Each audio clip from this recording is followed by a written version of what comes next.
မြစ်တာစီယာလောကဒီကဘာကြီးရဲ့မှာ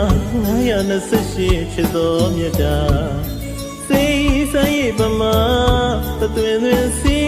စင်လျက်ပါဘဝရဲ့မုန်တိုင်းဘလောက်ပင်ကြံလင်ခါစီလို့ရင်ကိုခဏီမှာ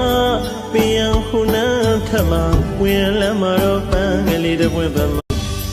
မြစ်တာစီယာလောကဒီကဘာကြီးရဲ့မှာ928ချစ်တော်မြတ်တာစိတ်ဆိုင်ရပမာတသွင်သွင်စီစင်လျက်ပါဘဝရဲ့မုန်တိုင်းဘလောက်ပင်ကြံလင်ခါစီလို့ရင်ကိုခဏီမှာပြန်ခုနာထမဝင်လမ်းမှာတော့ပန်းကလေးတစ်ပွင့်မြစ်တာစီယာလောကဒီကဘာကြီးရဲ့မှာ928ချစ်တော်မြတ်တာစိတ်ဆိုင်ရပမာတသွင်သွင်စီစင်လျက်ပါဘဝရဲ့မုန်တိုင်းဘလောက်ပင်ကြံလင်ခါစီလို့ရင်ကိုခဏီမှာပြန်ခုနာထမဝင်လမ်းမှာတော့ပန်းကလေးတစ်ပွင့်ပါ